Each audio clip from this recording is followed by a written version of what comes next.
Hello, I'm Paul Beckwith.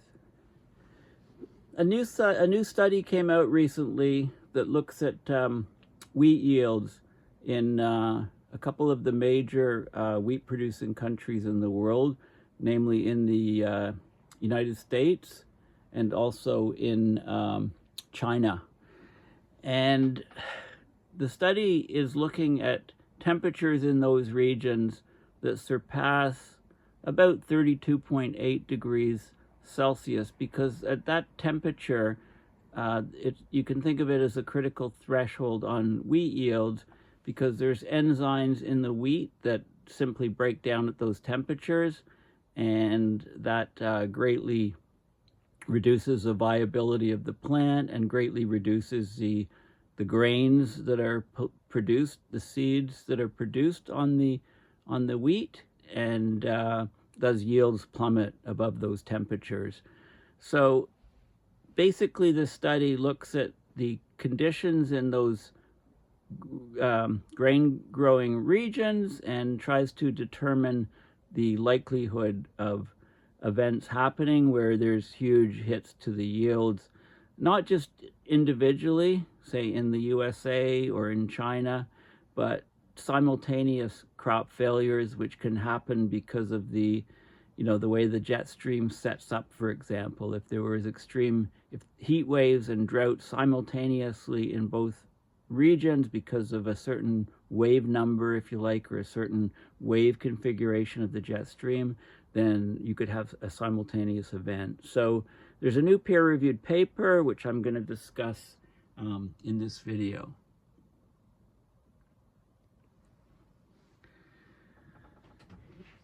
Okay, so the group that is looking at this, doing this work, is called the Friedman School of Nutrition Science and Policy. It's at Tufts University, and they look at the likelihood of extreme weather in wheat-producing areas of the US and China, and also how that would affect the growth of the crop. So, of course, the world is getting much hotter. There's shifts in the seasonal patterns. There's increasing numbers of extreme weather events. They're getting more frequent, more severe, longer durations, and they're happening in places they haven't happened before. And specifically, the study is looking at droughts and heat waves, which could affect crop yields and food supplies.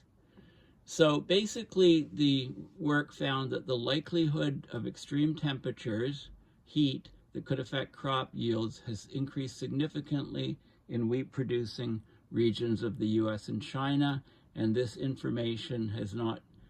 risk has not been captured or acknowledged. So the findings predict that heat waves that happened about once every 100 years in 1981 are now likely to happen once every 6 years, so 16 times more frequently in the Midwestern US, and once every 16 years, so that would be 6 times more frequent in northeastern China. So this work, it shows that the range of conditions that people need to prepare for, even if these situations haven't occurred yet. Okay, so basically the historical climate record of temperatures and droughts, etc., it's not really a good representation of what we can expect in the future. We live in a changed climate. We've changed the climate, so the statistics of weather has changed. And people are underestimating the current day possibilities for extreme events because they're just using the historical record and projecting forward.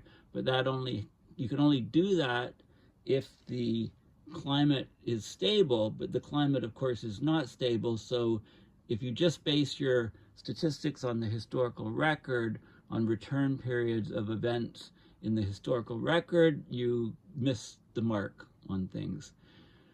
Okay, so the most recent report of the Intergovernmental Panel on Climate Change, which is Assessment Report 6, the average global surface temperature in the last decade was 1.1 degrees Celsius higher than it was between and they use a baseline of 1850 to 1900 in the IPCC. So to see how this has changed our risk of extreme weather, what this work at the Friedman School was, and it was led by Colin de Perez. She and her colleagues collected a large group of seasonal forecasts for the past 40 years. They used this ensemble to generate thousands of possible variations in temperature and rainfall, showing essentially all of the things that could happen in a given year. And this method is called unprecedented simulated extreme ensemble, or unseen, UNSEEN. Okay, unseen approach. So they could estimate the likely frequency of extreme temperatures that exceed critical growth thresholds for wheat. So winter wheat crops start their growth in the fall. They're planted in the fall. The seeds are sown in the fall, and they're harvested the following summer. So they pretty much stay dormant over the winter. High temperatures in the spring get the plant to grow and flower, and when there's high temperatures, when the plant is flowering, that can affect the wheat's development. So at temperatures above 27.8 degrees Celsius, which is about 82 degrees Fahrenheit, the plants start to suffer from heat stress. Okay, so they don't do as well for temperatures 27.8 and higher. When you reach 32.8 degrees Celsius, which is about 91 degrees Fahrenheit, there's important enzymes in the wheat that start to break down. So the yield then plummets. So this shows farmers in China sowing the winter wheat. So it starts to grow in the fall. It's harvested the following summer. Now in the Midwest, we used to have seasons where you'd see an average of maybe 4 or 5 days where the temperatures were above that 32.8 degrees Celsius critical threshold, and you'd get some enzyme breakdown at that point. So it was a pretty uncommon event. Research shows that in today's climate, that's not even looking into the future, we're more likely to have a climate that is capable of producing 15 days of temperature above this 32.8 degree threshold, which would be very damaging. So 15 days compared to 4 or 5 days, that's over 3 times more likely. Record-breaking heat also tends to be associated with record-breaking drought. So these two hazards could severely impact the growing season for winter wheat. Now, US and China are considered global breadbaskets, areas that produce significant amounts of the world's grains. So if there was a crop failure simultaneously because of the way the jet stream was set up, if there was a simultaneous crop failure or at the same time as other staple crops, there would be serious impacts on the price and availability of food around the entire world. Okay, both regions have been lucky in recent years. There's an aspect of randomness to weather. A range of possibilities could occur, sort of like when you roll a 6-sided die, a fair dice. The regions are rolling fairly large numbers, ending up with cooler weather than they could have had, but climate change has switched out the die. The highest number is bigger than it used to be. So now think of, maybe 8-sided, 8 sides, and you don't add on the lower end, you add on the upper end. So you have 7 and 8, you could roll, which are even higher temperatures. Okay, so climate change has basically switched out the dice, the die. The highest number is bigger than it used to be. So these regions haven't experienced the full extent of what is possible in our present day climate. Okay, my hope is that we can tell people that their die has changed. You can roll something really extreme, says the primary author of the paper. Maybe you won't roll an 8 for a while, but I think it's worth having some plans in place for when that happens. So they also identified regional and global atmospheric circulation patterns that could lead to severely hot and dry events, including a possible worst-case scenario where wheat production in both the U.S. and China is hit hard in the same season. And these results can help inform climate adaptation plans in these regions and help stakeholders prepare for unprecedented events to come. So I love this statement. I think with climate change, we're suffering from a failure of imagination. If we're not imagining the kinds of extremes that could happen, then we won't prepare for them. We don't have to be surprised. You know, we're constantly being surprised by something happening much worse than expected, or happening faster than expected. And again, this is a big failure of imagination. We can use tools at our disposal to try to understand what's possible and be ready when it happens. Okay, so that's the gist of it. Now we'll have, before I look at the paper, I want to look at some of the stats. So this is from worldgrain.com, the world's top wheat producing countries. So in 2022-23, the International Grains Council's July report, it anticipates worldwide wheat production to reach 770 million tons, down from 781 million tons in 2021-22, with 195 million tons available for trade. Okay, so that's that amount, 195 million, is produced in excess of what the producing countries require, so that would go on the open market for trade. Most wheat production comes from a handful of countries, even fewer are major exporters, according to the FAO, the Food and Agricultural Organization of the UN. So let's have a look at the top 10 wheat producing countries worldwide based on total yield in tons from 2000 to 2020, with 2022 to 23 production and consumption projections. Okay, so the top 10 wheat producing countries. Okay, no surprise here. China is number one at 2.4 billion tons. China is the world's largest producer. It's got 17% of the global total at 2.4 billion tons. However, you know, there's 1.4 billion people, so it's the world's largest consumer of wheat. So China will produce, it's expected to produce 135.8 million tons of wheat, but consume 141 million tons. So have a deficit. That's a deficit of about 5.2 million tons. So it'll have to import that amount of wheat from other countries. Okay, so not a huge exporter. India has produced 12.5% of the world's wheat total in the past 20 years, 1.8 billion tons, but it also consumes most of what it grows. It's got 1.38 billion people, just behind China. It's expected to produce 105 million tons and consume 104.5 million tons. So basically, it's a push.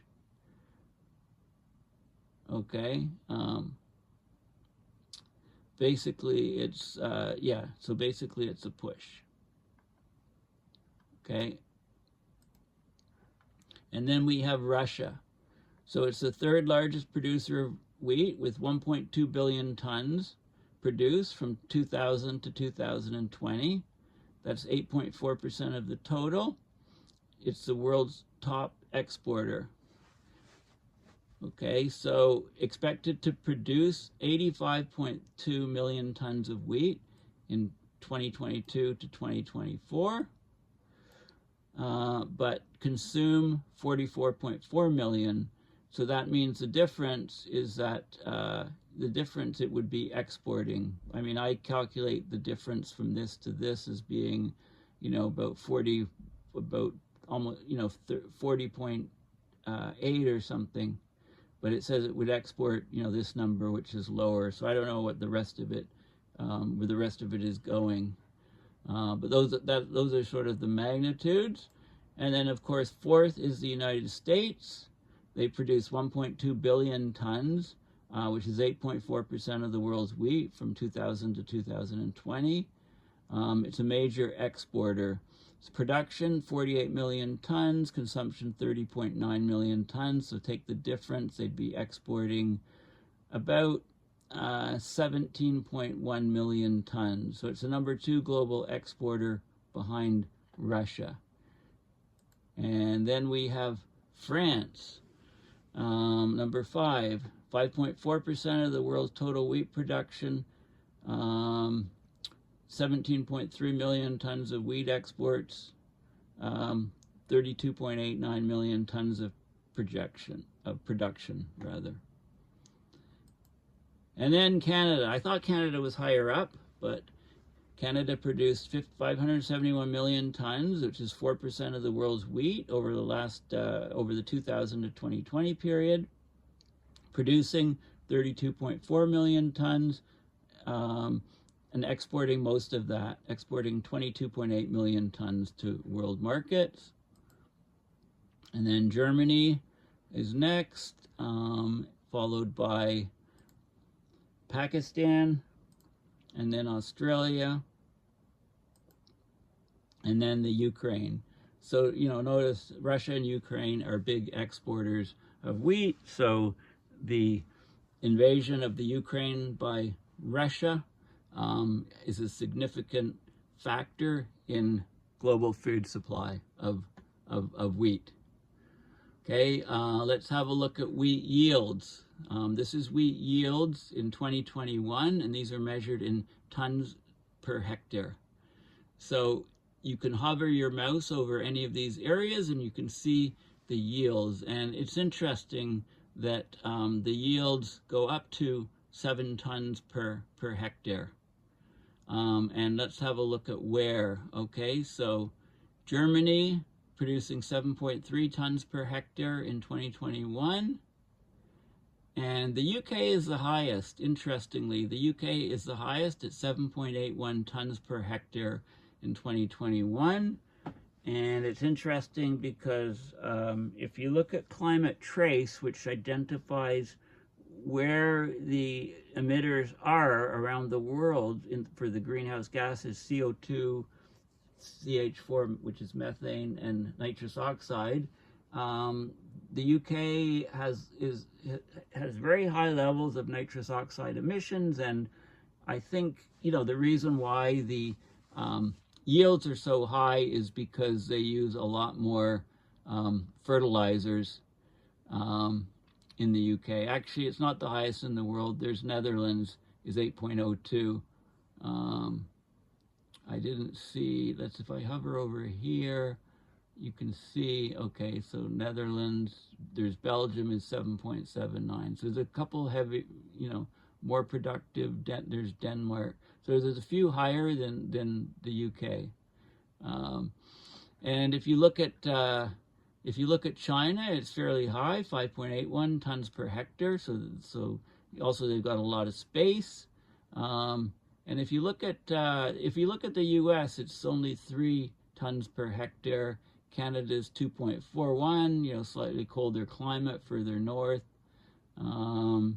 Mexico is fairly high. It's got a favorable climate, and so on. So you can kind of look at the different regions and see. It's a combination of the climate and the temperatures, the rainfall, the farming practices, et cetera, et cetera. Okay, so that's useful to know. Okay, so now let's look at the paper. So this is the article that just came out. It says open source. The potential for surprising heat and drought events in wheat-producing regions of USA and China is the title. So previous analysis of the possibility of global breadbasket failures have extrapolated risks based on historical relationships between climate and yields. But climate change is causing unprecedented events globally, which could exceed critical thresholds and reduce yields, even if there's no historical precedent. So this means that we're likely underestimating the climate risk to our food system. So in the case of wheat, parts of the US and China show little historical relationship between yields and temperature, but extreme temperatures are now possible that exceed critical physiological thresholds in wheat plants, and that's that 32.8 degrees Celsius temperature where critical enzymes break down in the wheat, so the yield significantly drop. So they use this unseen technique, unprecedented simulated extreme ensembles. They created many different hypothetical worlds, if you like, of temperature and different thresholds in the different places to see what was plausible, based on today's climate. This isn't looking in the future, the next 30 years, 40 years. It's looking at today. So they generated thousands of plausible events over the last 40 years. They compared the results to historically observed extreme temperature and precipitation. And what they're basically finding is that in the U.S. Midwest wheat growing region, extreme temperatures that would have happened roughly 1 in 100 year frequencies in 1981 now have a return period of 1 in 6 years. So it's 16 times more likely. And in China, the current return period is of the order of 1 in 16 years versus 1 in 100 years. So in the U.S. Midwest, extreme temperatures that used to have a 1% chance of occurrence in 1981 now have a 17% chance to occur in any given year, while in China, the chance increased from 1% to 6%. So record-breaking years in terms of temperature exceed critical thresholds for enzymes in the wheat plant. So this is now much more likely now than in the past, like comparing now to 1981. And these record-breaking hot years are associated with extremely dry conditions in both locations.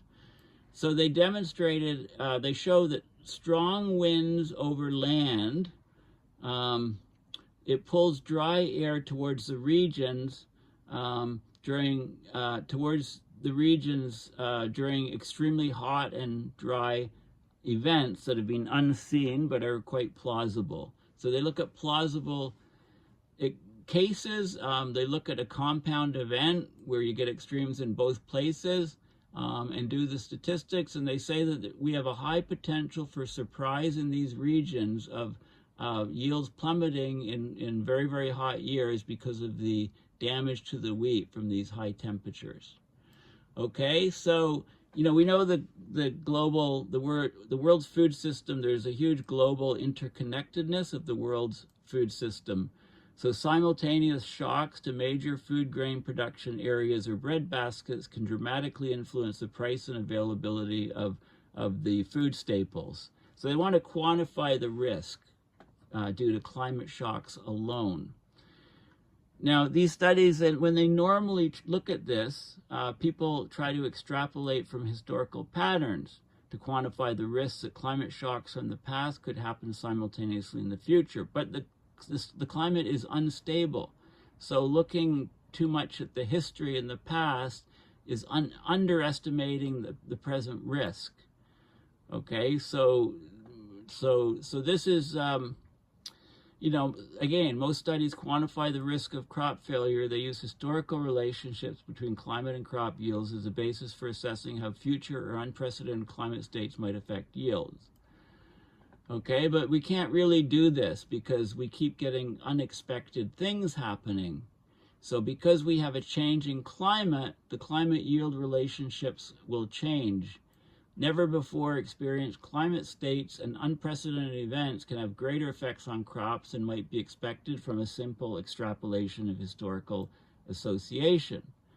Okay, so what they do is they need to look at and there's non-linearities in the response of crops. So you hit this 32.8 degrees threshold with grains, and the enzymes start to chemically change, and the yields can plummet. Okay, so the future looks distinctly different from the past. Climate stressors can combine with other pressures to threaten agricultural productivity and yields, and this is conflict. Okay, think Russia, Ukraine. This is pests, pests that become resistant to pesticides, disease of the plants, the soil health and nutrients, the seed quality, very important, and the irrigation that's being done, or the precipitation in the region. So wheat yields in parts of the US and China do not show a strong relationship with temperature in observed or simulated data sets in the past, and therefore extreme temperatures in these regions are not often included in models of potential breadbasket failure. Okay, but there are physiological models that demonstrate that wheat plants are sensitive to temperature in several critical growth phases. So if there's lots of heat, then there's accelerated leaf senescence. And what that is senescence is the loss of a cell's power of division and growth. It's a condition or process of deterioration with age. So basically, the wheat can have accelerated aging at high temperatures. So there's a reduction of the leaf expansion and radiation use efficiency, so less photosynthesis, less growth of the plant. Short duration heat events are particularly harmful during sensitive development phases, such as stem elongation. Heat extremes during grain filling, when the wheat grains go on the plant, and that can reduce the growth rate and the grain number, the number of grains per stem, while heat stress during anthesis may result in partial or complete sterility of the florets. Okay, so the anthesis is, and we're not talking about the anthesis company, it's basically, it's a period during which a flower is fully open and functional. Okay, so that when the flower is open and functional, and the florets are the small flowers that make up a composite flower head. So think of the flowering stems making up a head of cauliflower or broccoli, so it's a very small flower. Okay, so let's go back to that statement. So when there's heat, when there's heat stress during the flowering of the wheat grain, there may be a partial or complete sterility of the small flowers. Okay, so very, very poor yields, basically, yields plummeting. And that can happen at 32.8 degrees Celsius because of the breakdown of enzymes in the grains. Okay, so they use this unseen approach to try to catch those unforeseen forecasts. And let's just have a look. Let's just have a look at some of the data. Okay, so this is a US study region. So observed is the X's, and it's from 1980 to present day. And you can see a variation. This is the maximum temperature in March, April, May. And you can see, you don't know how many days it's occurring on, it's just the maximum temperature. This is 35, so 32.5, 32.8 is the critical point here. And you can see that we're passing this critical point. So the unseen scenarios, which are randomized over the means, are actually passing this critical point quite frequently.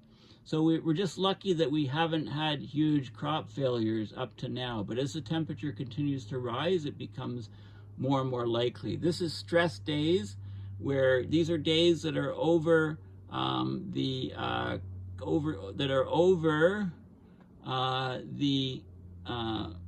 number of days above the stress threshold of 27.8 degrees. And this is the number of days above the enzyme breakdown threshold of 32.8 degrees here. Okay, so there's quite a few days. You can see the number of days is increasing. So you have between, say 12 and 22 degree days where there's stress on the plant. So fairly high temperatures.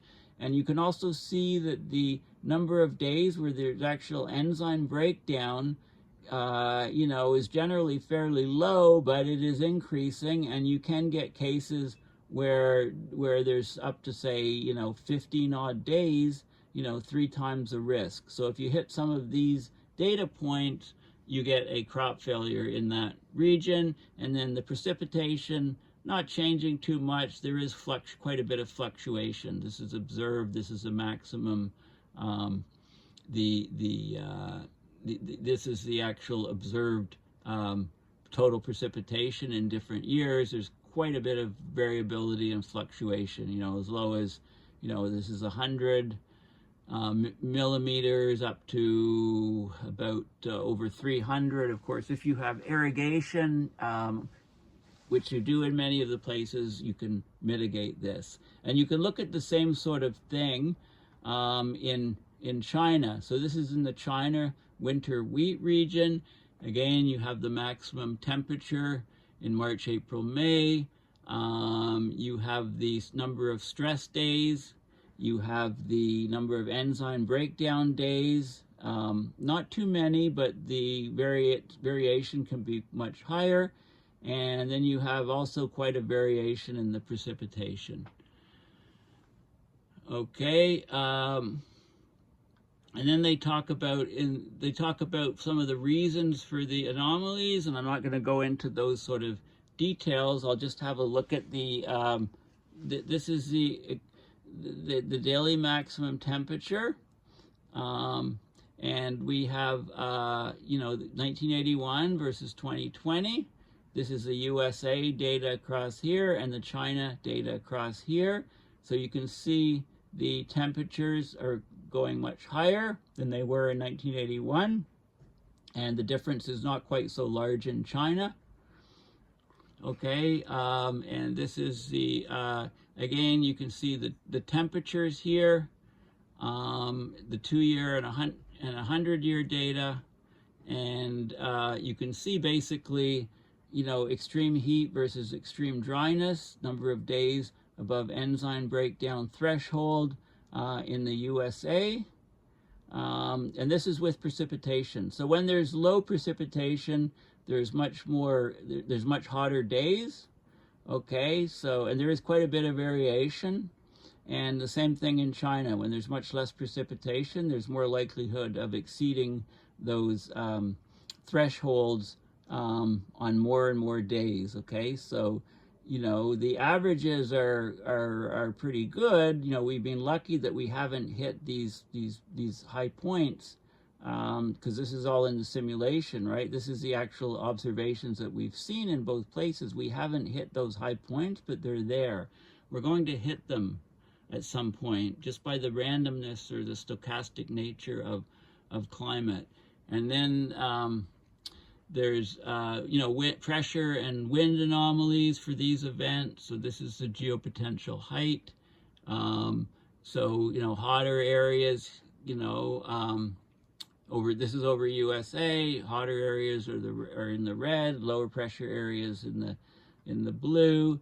And then there's a map. So this is for compound events. So what you can see here is that this is a type of situation where the jet stream is coming like this, basically.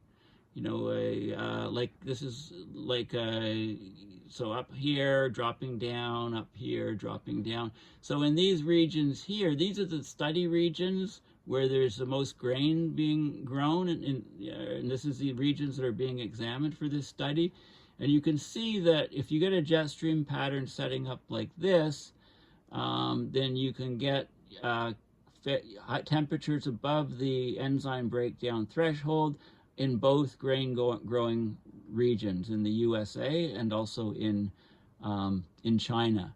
So you would have simultaneous crop failure in those regions, and you'd have a huge problem to your global food supply. Okay, so in general, climate change is presenting a key risk to food systems globally, but many of the risk analyses that are done, they derive the estimates based on past climate yield relationships. They don't account for the fact that we live in a fundamentally changed climate. So non-linearities in the response of crops to our changing climate, right? That 32.8 degree threshold for enzyme breakdown in the grains can present unexpected consequences in terms of failed crops and reduced yields. Okay, so again, this sort of, not seeing these risks is basically a failure of our imaginations, just because these events have never before happened. We've never experienced them before. In our changed climate system, they're possible, right? So how do we find out the frequencies and likelihoods? We need to do these type of ensemble simulations where we simulate all of the possible situations that can occur, and then do the statistics and look at the risk of it occurring in our present day climate. Not talking about in the future, but now. So, in the case of non-irrigated winter wheat in the US and China, there's several regions where we might have been lucky in terms of the recent experience with extreme weather events. But because of the randomness or stochastic nature of weather, the recent temperature extremes in the US Midwest have happened to be cooler than the full range as simulated by the unseen climate ensemble. So this means that recent years are unlikely to be a good proxy for what to expect in the next few years of today's climate. So local stakeholders, farmers, etc., might perceive the risk to be lower than it really is. Okay, so previous studies estimating the vulnerability of these global breadbaskets to climate extremes could contribute to this lower perception of risk because they failed to take temperature into account due to historical lower temperatures not affecting wheat yields in these regions. Okay, so there is a substantial possibility of record-breaking heat, likely in combination with drought, in both the winter wheat-producing regions of the US and China. So we'll need climate change adaptations for heat and drought in many of the world's breadbaskets. Okay, so that's basically the gist of the study. Adaptation tends to be spurred by personal experience of extreme events. There's a failure of storylines of record-breaking climate events, which can help people visualize impacts without needing to experience them directly. So climate shocks don't happen in isolation. They interact with a variety of other pressures on agriculture production, including things like domestic policies, pests and disease, global trade, planting areas, irrigation, and others. And of course, the war in Ukraine reduced the supply of wheat from the breadbaskets in Russia and Ukraine. Pressures have included damage or blocks to export infrastructure, sanctions, and shifts in regional control. So of all of these agricultural pressures, we understand climate events well through physics-based models. So the use of such models to encourage planning for extreme events can help reduce climate pressures on agriculture in the future.